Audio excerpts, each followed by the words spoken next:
Hello সবাইকে, আমার একটি নতুন ও প্রথম ব্লগে তোমাকে সবাইকে ওয়েলকাম। সকালে ঘুম থেকে উঠে চারিদিকে দেখলাম, তারপর দৈনন্দিন জীবনের কাজ শুরু। ব্যাস, মেয়েকে ঘুম থেকে তোলা, তারপর একটু কফি খেয়ে মেয়ের জন্য টিফিন রেডি করা, মেয়েকে স্কুলে তৈরি করে পাঠানো, একটু রান্না বান্না, তারপর মেয়েকে স্কুলে আমার হাজব্যান্ডে নিয়ে আসে, তবে আজ একটু কাজ থাকাতে স্কুলে আমি গিয়েছিলাম, পরে হাজব্যান্ড আমায় নিয়ে আসলো।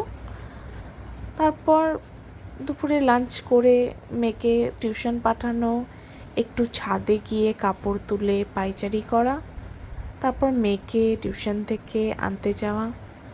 রাস্তা খালি, একদম নিঝুম, লোক নেই। একাই হেঁটে হেঁটে চারিপাশ দেখতে দেখতে গেলাম, মেয়েকে নিয়ে বাড়ি ফিরলাম। মেয়েকে একটু পড়িয়ে হোমওয়ার্ক করিয়ে ডিনার রেডি করে বাস খাওয়া দাওয়া, এইটুকুনি আজকের জন্য। Good night.